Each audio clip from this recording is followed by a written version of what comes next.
Praise the Lord सभी भाई बहनों को। आज ये 5वें एपिसोड में हम आ रहे हैं reply to brother Francis, point number 5, Revelation chapter 3 verse 14 and Revelation chapter 10 verse 7। पिछले 4 एपिसोड में हमने जितनी बाइबल की बातें मिस इंटरप्रिटेशन की है उसका हमने सही इंटरप्रिटेशन के द्वारा आपको जवाब देने की कोशिश करी। संक्षेप में हमने कहा, क्योंकि विस्तार रूप से बहुत बड़ा सब्जेक्ट होता है, पर मैंने थोड़े से में उसको आपके सामने रखा कि आप जो बोल रहे हैं वो सही नहीं है। आपने पॉइंट नंबर 5 में 2 आयतें दी है और वो है प्रकाशित वाक्य 3 का 14 और 10 का 7 वचन। और आपने ऐसा बताया कि भाई ब्रनम कहते हैं कि वो फाइनल प्रॉफिट है, और रेवलेशन चैप्टर 3 वर्स 14 का और रेवलेशन चैप्टर 10 वर्स 7 का फाइनल कॉलिंग।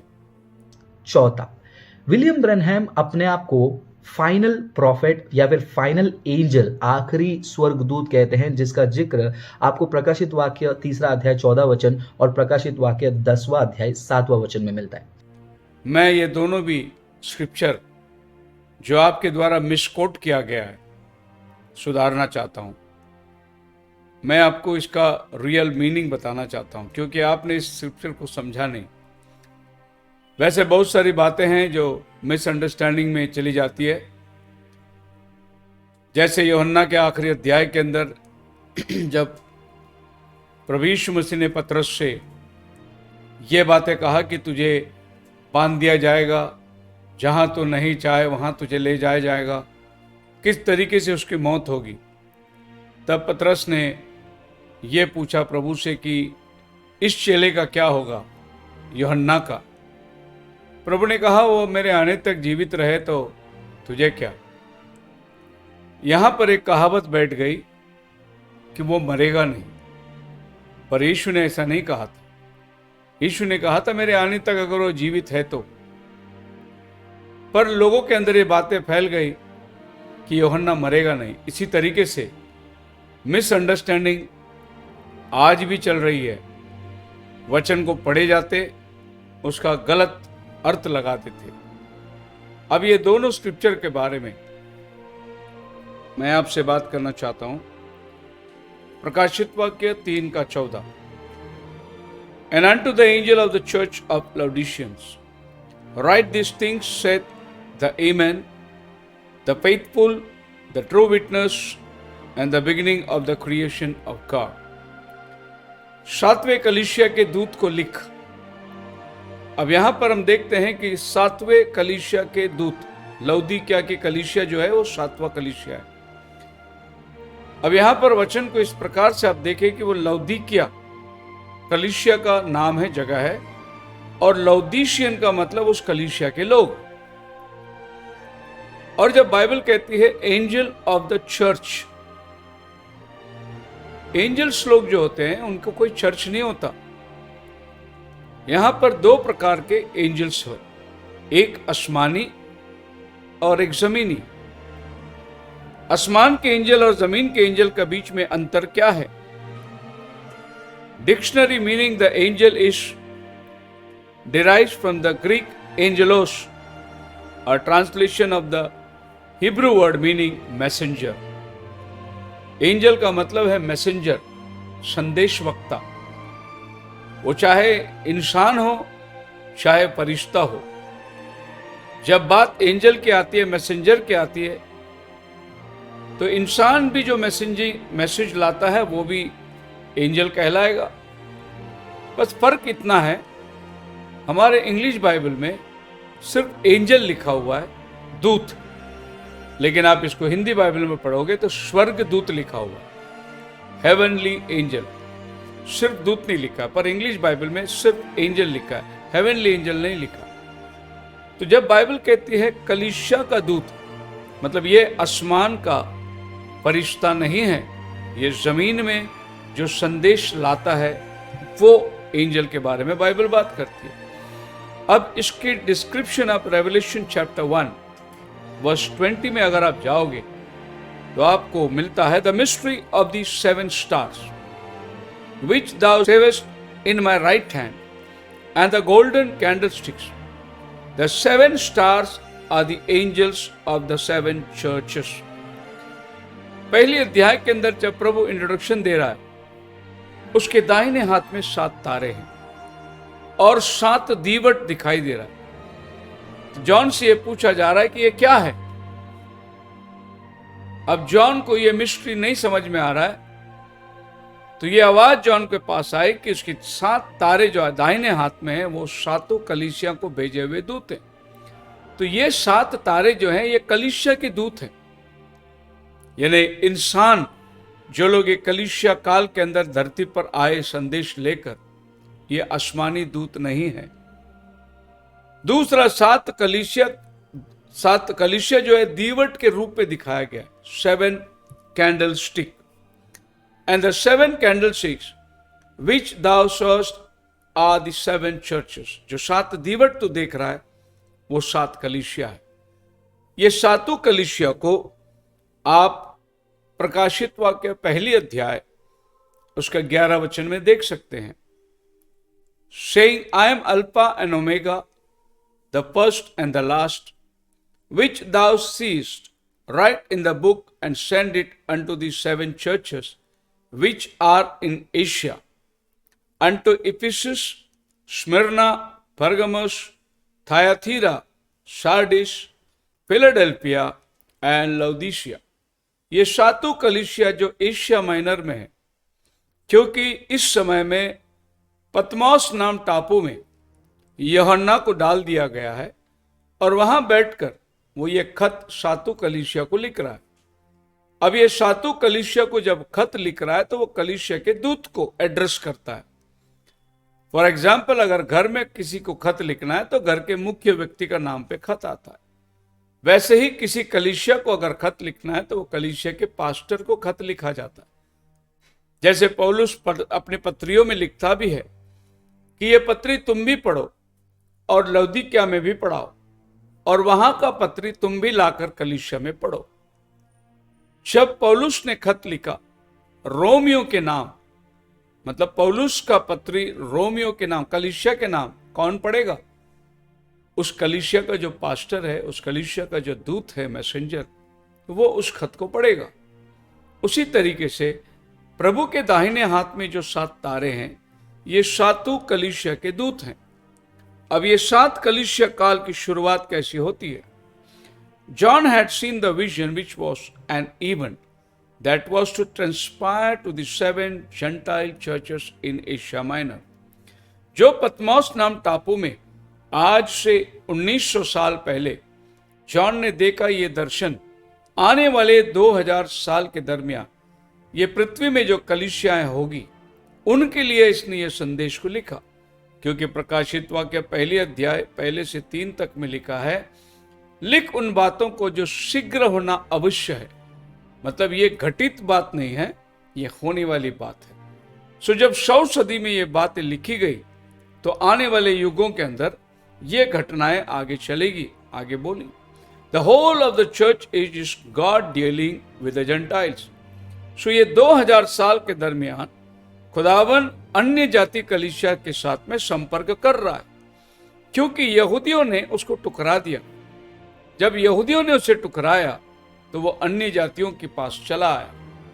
ये तो बाइबल साफ कहती है कि 2000 साल अब हो गए वो अन्य जाति कलीसिया के साथ में वार्ताहत कर रहा है। That makes this church ages and the fullness of the Gentiles one and the same thing. ये कब तक चलेगी? अन्य जाति की कलीसिया का समय समाप्त होने तक। मैं थोड़ा सा एक दृष्टांत आपको जरूर दूंगा। लूक 21 अध्याय उसके 24 वचन में प्रभु कहता है, and they shall fall by the edge of this word and shall be led captive into all nations. वे तलवार के बल मारे जाएंगे और सारे राष्ट्र में गुलाम बना के ले जाएंगे। And Jerusalem shall be trodden down of the Gentiles, और अन्य जातियों के पैरों तले यरूशलेम रौंदा जाएगा, until the times of the Gentiles be fulfilled।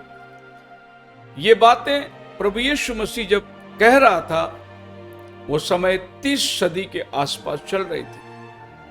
वहां से 40 साल, जो कि 70वीं सदी में जब किंग टाइटस के द्वारा जेरूशलेम सीज किया गया था, उस समय जेरूशलेम उद्ध्वस्त हो गई।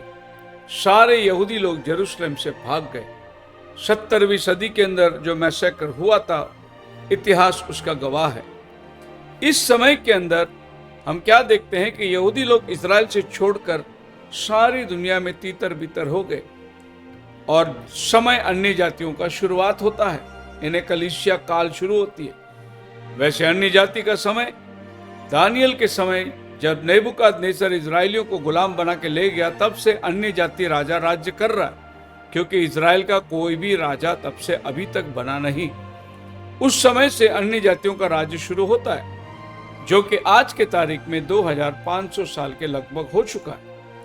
पर कलीसिया काल की जो शुरुआत हुई, अनुग्रह जब अन्य जाति के पास गया, वो था 2000 साल हुए, जो कि पहली कलीसिया 53 सदी में इफिसुस के अंदर शुरुआत हुई पौलुस के द्वारा जेरूशलेम के बाहर। जबकि जेरूशलेम के अंदर कलीसिया शुरू हो चुकी थी, लेकिन सुसमाचार बाहर नहीं गया था। तब परमेश्वर ने प्रेरितों के 9 अध्याय में पौलुस को चुनता है। उसका चुनावट ऐसी होती है, मैंने तुझे अन्य जातियों के लिए चुना है, तू अन्य जातियों के लिए एक पात्र होगा। मतलब सुसमाचार अन्य जातियों के पास ले जाने के लिए प्रभु ने पौलुस को चुना। पतरस जो है जेरूशलेम की कलीसिया का तो पत्थर है, इस पत्थर पर मैं अपनी कलीसिया बनाऊंगा। तो ये लोग कभी भी अन्य जाति के पास नहीं जाते थे। एक बार पतरस कुरनेलियुस के घर गया तो वहां बहुत बड़ी वाद विवाद हुई कि तू कैसे अन्य जातियों के घर जा सकता। तब उन लोग के आपस में बैठकर पतरस ने उनको सब समझाया कि जिस तरीके से हमने पवित्र आत्मा पाई है, वैसे वे भी पवित्र आत्मा पाए हैं, तो परमेश्वर के यहां पक्षपात नहीं है। तब लोगों ने विश्वास किया और अन्य जातियों को भी अपने बीच में आने का अनुमति दिया। बहुत वाद विवाद होने के बाद अब जो चार्ट मैं आपको दिखा रहा हूं, एज ऑफ द जेंटाइल्स, इस चार्ट को आप देख सकते हैं। 600 सदी के अंदर लगभग बीसी में जेरूशलेम नेबुकदनेस्सर के द्वारा कब्जा किया गया और मसीह तक, जो कि 33 सदी है, और वहां से 70 सदी जो कि जेरूशलेम उद्ध्वस्त हो गया, कलीसिया काल की शुरुआत होती है। और 1948 में जेरूशलेम या इजराइल एक राष्ट्र बन गई। और आप सबको मालूम है, अभी हाल फिलहाल जब ट्रंप अमेरिका का प्रेसिडेंट बना, तब उसने जेरूशलेम को कैपिटल बनाया, वरना जेरूशलेम का कैपिटल टेल अवीव था आज तक। उसने कहा नहीं, जेरूशलेम कैपिटल होना है इजराइल का। तो इजराइल एक राष्ट्र बनी 1948 में। इस समय तक के काल अवधि इजराइल एक भटकी हुई जाति थी, पूरी दुनिया में तितर बितर हो चुके थे। अब बाइबल हमें 7 डिस्पेंसेशन के बारे में बात करती है, और ये पहला डिस्पेंसेशन जो है, दैट इज इनोसेंस एज, जो आदन के वाटिका से लेकर जो युग शुरुआत हुई, उसके बाद का जो डिस्पेंसेशन है कंसाइंस एज, जो आदमी को ठीक जान पड़ता था वही करता था। तीसरा डिस्पेंसेशन है ह्यूमन गवर्नमेंट, जब राजा लोग शुरुआत हुए, जैसे निम्रोद ने टावर बनाई, एक एम्परर, एक राज्य बनाया, एम्पायर, उसके ऊपर वो राजा बन गया, इसको बोलते हैं ह्यूमन गवर्नमेंट। और उसके बाद में द एज ऑफ प्रॉमिस, जो परमेश्वर ने वायदा किया था। और उसके बाद जब मूसा आया, लॉ एज स्टार्ट हो गया, जब प्रभु ने मोसेस को 10 आज्ञा दी और कहा नियम के अनुसार तुम चलो। जब यीशु मसीह आया, लॉ खत्म होता है, क्योंकि बाइबल में लिखा है यूहन्ना 1:17 के अंदर, मूसा ने व्यवस्था को लाया, यीशु ने अनुग्रह को लाया। यहां से अनुग्रह का युग शुरू होता है, यानी कलीसिया काल। अन्य जाति अनुग्रह के अंदर बचाए गए, और ये काल जो है 2000 साल तक चल रही है। 2000 साल के बाद फिर से एक बार इजरायलियों को समय मिलता है जो उनके लिए सप्ताह बाकी है। हम जानते हैं उनमें 2 नबी आते हैं, मूसा एलिया, उनको प्रचार करते हैं और उसके बाद प्रभु का राज्य धरती पे आता है 1000 साल। यह है मिलेनियम की डिस्पेंसेशन। इसमें से जो डिस्पेंसेशन में हम बैठे हैं इसको कहते हैं अन्य जाति की डिस्पेंसेशन, ग्राफ्टिंग। पॉल कहता है रोमियो की किताब 11 अध्याय के अंदर और उसका 17 वचन, and if some of the branches be broken off, अगर कोई डाली तोड़ी गई, thou art being wild olive tree, तू जंगली जलपाई होकर असली डाली में तुझे कलम किया गया है, एंड तू partakers of the root and fatness of the olive tree, तू जैतून के पेड़ से खाना खाता है, जैतून के पेड़ से पानी पीता है। इसीलिए जब स्वाभाविक डाली जैतून का पेड़ जब फल नहीं दिया, उसे काट दिया गया, तू तो अन्य जाति होकर, जंगली होकर उसमें साँटा गया। अगर तू फल नहीं देगा तो प्रभु तुझे भी काट देगा। मतलब प्रभु ने जैतून के पेड़ जो इज़राइल है उनको टुकरा कर अन्य जातियों को लेकर उसमें साँटा गया। अब अन्य जाति जो उसमें कलम किए गए, उनका जो समय है ये 2000 साल चल रही है। और ये समय के अंदर 7 कलीसियाओं को खुदावन संदेश लिख रहा है। ये 7 कलीसियाओं का संदेश एक बार यूहन्ना को दिया और ये 7 कलीसिया उस समय धरती में थी, पर संदेश आने वाले युगों के लिए प्रभु दे रहा है। जैसे पहली कलीसिया के संदेश इफिसुस की, वो इफिसुस के समय में जो घटनाएं हुई उनके लिए। फिर आप इतिहास के अंदर अगर देखोगे, इफिसुस के बाद आता है स्मरना के कलीसिया।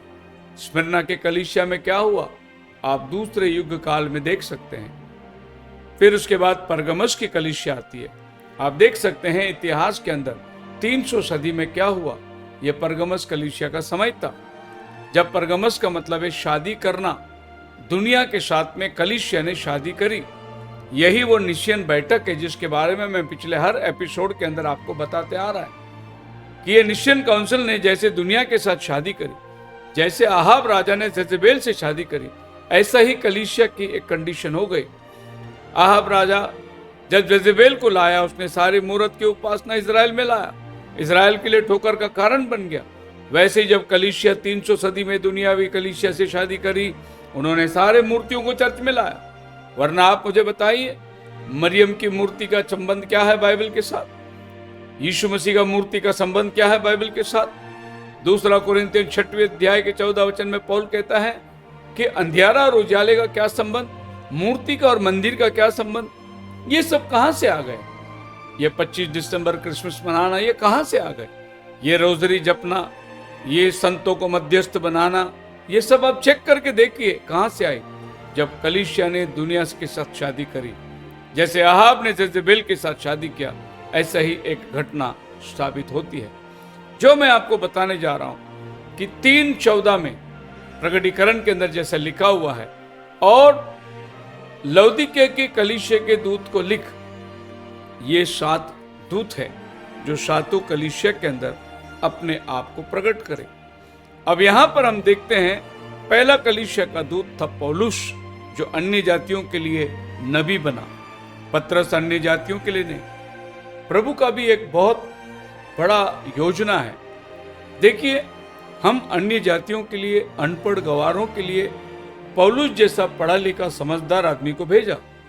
और यहूदी जो समझदार थे, शास्त्री थे, फरीसी थे, वो सब जानते थे, उनके पास एक अनपढ़ मच्छी पकड़ने वाले पतरस को भेजा, क्योंकि उनको ज्यादा सिखाने की जरूरत नहीं। पर हम जो अन्य जाति थे, हमें बहुत सारे धर्म से हम लोग फर्क हो गए थे। इसके लिए पौलुस जो शास्त्रीय, हर किताब को पढ़ा हुआ, हर धर्म के बारे में जानने वाला आदमी, बहुत बड़ा गमालियल के पैर में बढ़कर पीएचडी किया हुआ आदमी को प्रभु ने अन्य जाति के पास भेजा। ये था पहला कलीसिया का दूत। अब ये दूतों को कैसे चुना जाता है? जब युगों के अंदर खुदावन आकर किसी के साथ काम करता है, उस आदमी को प्रभु उठाकर इस्तेमाल करता है, वो उस कलीसिया का दूत बन जाता है। जैसे नूह के दिनों में जल प्रलय के पहले प्रभु ने नूह को भेजा, नूह उस कलीसिया का दूत बन गया। इजरायली जब गुलामी में थे, प्रभु ने मोसेस को भेजा, वो उस समय का दूत बन गया। मतलब खुदावन जिस युग में, जो समय में जिस व्यक्ति को इस्तेमाल करता है, वो उस कलीसिया का दूत माना जाता है। इतिहासकारक लोगों ने इस बात को ऐसे जानकर, वैसे ही आखिरी दिनों में इस 20वीं सदी में भाई विलियम ब्रैनम के द्वारा खुदावन ने किसी को इस्तेमाल नहीं किया, इतने अद्भुत तरीके से प्रभु ने उसको इस्तेमाल किया। वैसे चिन्ह चमत्कार करने वाले तो बहुत लोग थे। ओरल रॉबर्ट्स थे, बेनी हिन थे, बिली ग्राहम थे। ये सब भाई ब्रैनम के टाइम पे सेवा करने वाले लोग थे, जिनकी सभाओं में 3 लाख, 4 लाख, 5 लाख लोग उन दिनों के अंदर इकट्ठे होते थे 1950 के दरमियान। परंतु ओरल रॉबर्ट्स, बेनी हिन या बिली ग्राहम, इन लोगों ने भेदों की बात नहीं कही। ये खाली चिन्ह और चमत्कार की बातों में रह गए। भेदों की बात खोलने का जो अनुग्रह था वो भाई ब्रैनम को थी।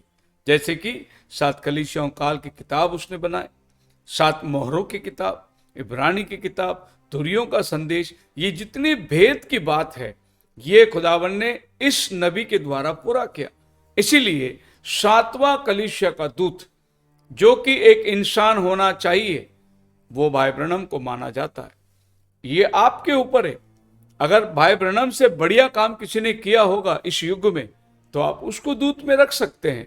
ये तो आपका ऊपर है कि आपने देखे कि हमारे युग में कौन से काम, जैसे भाई ब्रैनम को कहा जाता है 20th सेंचुरी प्रॉफिट, 20वीं सदी का भविष्यद्वक्ता। इस आखिरी काल में इसने ये आवाज को उठाई और दुल्हन को एक बड़ा पैगाम उसने लाया। खैर, ये है 3:14 जो प्रकाशन। आपने कहा कि भाई ब्रैनम कहते हैं वो मैं हूं। एक बात मैं आपको फिर जताए देता हूं, भाई ब्रैनम ने किधर भी नहीं कहा कि मैं मलाकी 4:5 हूं, या प्रगटीकरण 10:7 हूं, या प्रगटीकरण लूक 17:30 हूं, या फिर आपने बोला प्रगटीकरण 3:14 हूं। किधर भी नहीं बोला। उसने खाली ये बताया कि ऐसा ऐसा व्यक्ति होना चाहिए। अनुमान लगाना आपके ऊपर है।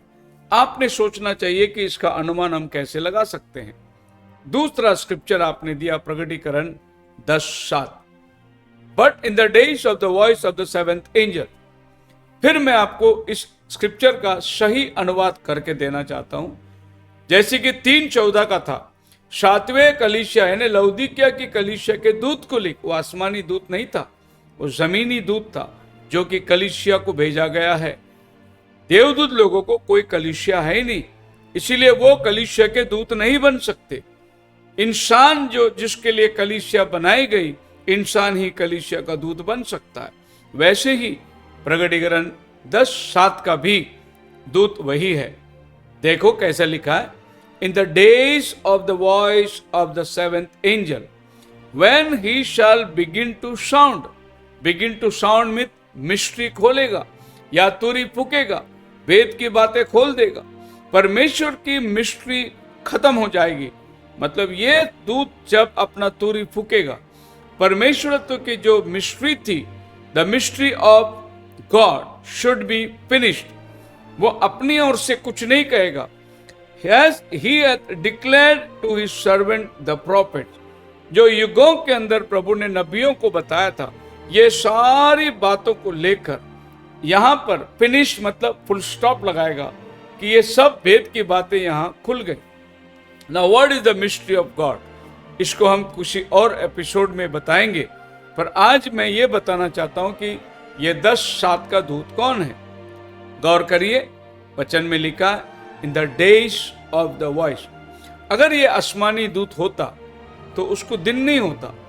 There is no day and night for heavenly angels, but धरती के एंजल को दिन रात, जन्म मृत्यु, उनका काल, काम करने का समय ये दिया गया है। इसके लिए 7वां दूत जब तुरी फूकेगा, मतलब ये है कि ये धरती का 7वां दूत जब अपना संदेश को देगा, सब गुप्त मनोरथ बात खुल जाएगी। When he shall begin to sound, तो आप फिर से एक बार इस बात को करेक्ट करिए। 3:14 लौदीसिया कलीसिया का दूत है जो कि एक इंसान है, और 10:7 7वां दूत है जो कि एक इंसान है, जिसके लिए दिन है, समय है, उम्र है, और वो अपने समय के अंदर काम करेगा। बाइबल कहता है mystery of God should be finished. मतलब डिट्रोनॉमी चैप्टर 29 वर्स 29 में लिखा है, the secret things belong to the Lord our God, but those things which are revealed belong to us. मतलब जो गुप्त है वो परमेश्वर का है और जो खुल गई वो हमारा है। तो प्रकटीकरण 10:7 वाला दूत क्या करता है? मिस्ट्री को खोल देता है। क्या खोलता है? बहुत सारे मिस्ट्री है, बट यहां पर जो मिस्ट्री खुलता है वो मिस्ट्री ऑफ गॉड, परमेश्वर का रहस्य में बातें।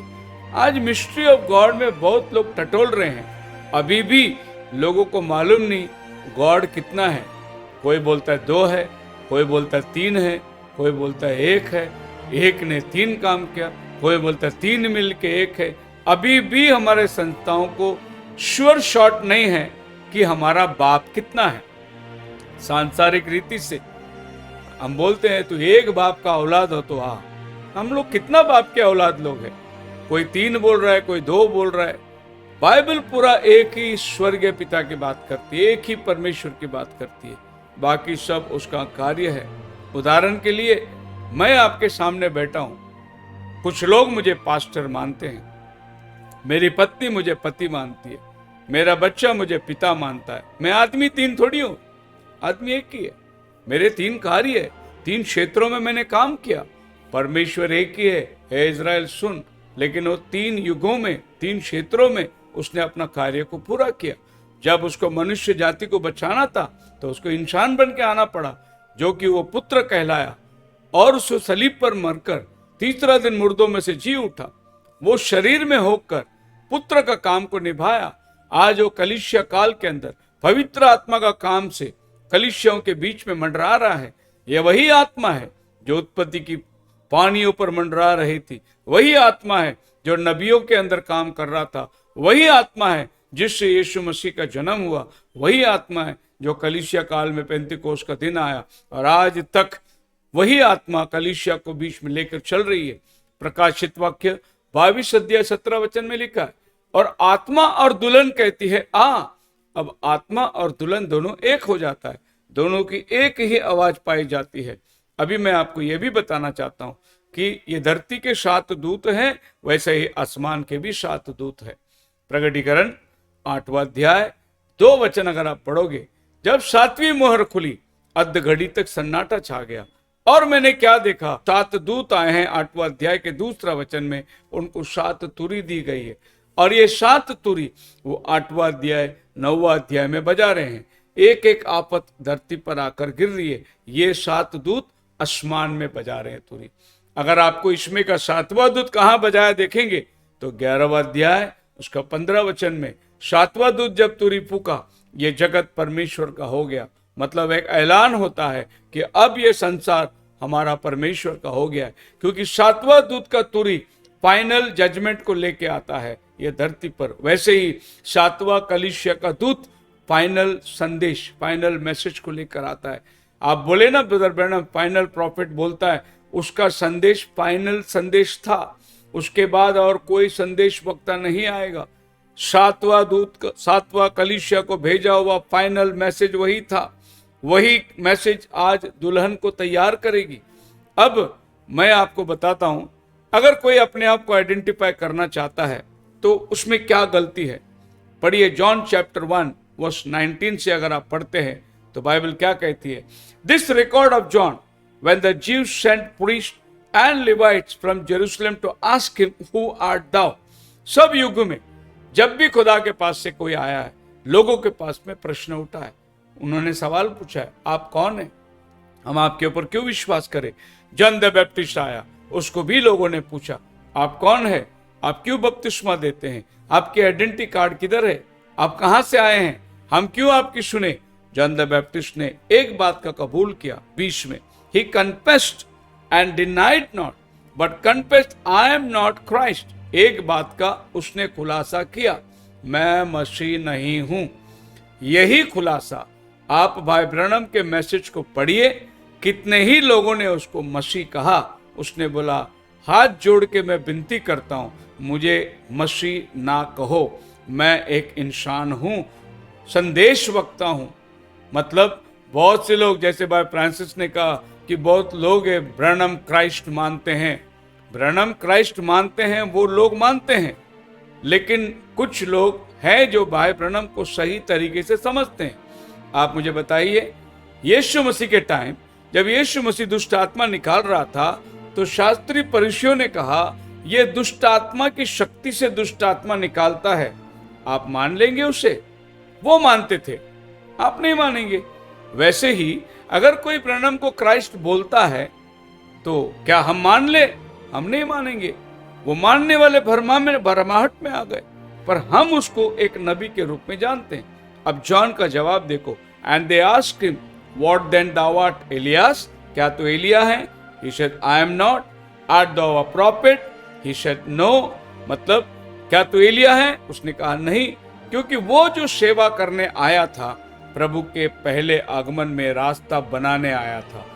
रास्ता सुधारने वाला एक एलिया आने वाला है। मैथ्यू चैप्टर 11 में, मैथ्यू चैप्टर 17 में एक एलिया प्रिपरेशन के लिए आ रहा है, एक एलिया रेस्टोरेशन के लिए आ रहा है। वर्ड को गौर करिए। आपने सीधा बोल दिया कि वहां पर सातवां दूत भाई ब्रैनम अपने आप को बता रहे, नहीं वो जमीन का दूत है, आसमानी दूत नहीं है। मैं ये दोनों स्क्रिप्चर को आपको क्लियर कर रहा हूं। फिर उन्होंने जॉन को पूछा, फिर तू क्या अपने बारे में कहना चाहता है? फिर जॉन ने खुलकर बताया, वर्स 23 में, he said I am the voice of one crying in the wilderness. मैं वही आवाज हूं जो जंगल में पुकारने वाला, make straight the way of the Lord as prophet Isaiah said. अब जॉन ने अपना आइडेंटिटी कार्ड दे दिया उनको। आइजाया ने जैसा कहा था, जंगल में पुकारने वाले का शब्द होगा, मैं वही हूं, जंगल में पुकार रहा हूं, परमेश्वर का राज्य ठीक करो। देखो, हर एक खुदा का बंदा ने अपनी आइडेंटिफिकेशन दिया है। और भाई ब्रैनम को भी यही सवाल पूछा गया। उसने बोला, स्क्रिप्चर में पढ़ के देखो कि इस लौदीसिया काल को एक दूत आने वाला है। आप स्क्रिप्चर पढ़ के देखो कि सातवां दूत जब तुरी फूकेगा, मिस्ट्री खुलने वाला है। अब आपके और हमारे ऊपर है। जैसे जॉन द बैप्टिस्ट को उन दिन में कोई नहीं माना, उसका गला काट दिया, उसको जेल में डाल दिया, कोई यकीन नहीं किया कि आइजाया का 40वां अध्याय का 3 वचन पूरा करने आया। वैसे ही आज भी बहुत से लोग हम ब्रैनम को नहीं मानेंगे, हम उसके संदेश को नहीं मानेंगे। ऐसा ही तो उस दिन जॉन को भी बोल रहे थे लोग। इसमें कोई नई बात नहीं है कि आप मानो, ये आपके ऊपर कोई रुआब नहीं जताएगा। ये तो परमेश्वर के प्रकाशन है कि अगर आपकी आंखें खुली, आप चुनावट में हैं, तो प्रभु आपको समझाएगा। जैसे जॉन के पीछे चलने वाले बहुत थोड़े थे, वो लोगों ने जॉन को पहचान लिया, वो जॉन के पीछे हो लिए।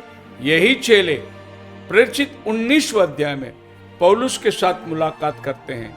पौलुस ने पूछा, तुमने पवित्र आत्मा पाया जब से विश्वास किया? उन्होंने बोला नहीं। उसने बोला, तुम्हारा बपतिस्मा कैसे हुआ है? उन्होंने बोला, यूहन्ना बपतिस्मा देने वाला। देखिए, यूहन्ना बपतिस्मा देने वाला, उनके हाथ के जो बपतिस्मा दिए हुए यूहन्ना के चेलों ने दोबारा पौलुस के हाथ से बपतिस्मा ले लिया, क्योंकि पौलुस ने उनको समझाया। यूहन्ना फोररनर था, उसने मन फिराव का बपतिस्मा दिया था। पाप का क्षमा का बपतिस्मा मेरे बाद आने वाला है। यूहन्ना पाप का क्षमा का बपतिस्मा नहीं दे सका, क्योंकि जो बलिदान होने वाला है वो जीवित था। यीशु मसीह क्रूस पर चढ़ने के बाद पाप की क्षमा की बपतिस्मा कलीसिया को प्राप्त हुई। और उस दिन पतरस खड़ा रहकर लोगों को बोला, मन फिराओ, पाप की क्षमा के लिए तुम में से प्रत्येक जन प्रभु यीशु मसीह के नाम से बपतिस्मा ले ले। तो ये बात आपको क्लियर हो चुकी होगी। मैं विश्वास करता हूं कि 3:14 जमीन का दूत है जो कलीसिया को भेजा गया, और 10:7 भी जमीन का दूत है जो भेदों को खोलता है। इससे अधिक जानकारी हम आगे देंगे, पर आज संक्षेप में ये दोनों करेक्शन आपको हमने दे दिया है। नेक्स्ट एपिसोड 6वां हम बहुत ही जल्दी आपके पास आएंगे। देखते रहिए, शेयर करिए। प्रश्न उठेगा, आप जरूर सवाल करिए। जो भी कमेंट्स आ रहे हैं हम उसका जवाब देने वाले हैं। आपको पर्सनली, व्यक्तित्व रूप में हम आपको समझाएंगे। आप कमेंट दे रहे हैं, भला भी है बुरा भी है, पर हमें कोई बुराई नहीं लगता, क्योंकि प्रकाशन जो है ये सबके बस की बात नहीं है। वचन पढ़ने से नहीं समझाया जाता, रिवील होना पड़ता है। इसीलिए रेवलेशन को रिवील करने के लिए खुदावन के पास से हर एक युग में संदेश वक्ता आकर खड़े हुए थे। आज ये दोनों वचन का आपको खुलासा मिल गया है। खुदावन आपको आशीष दे।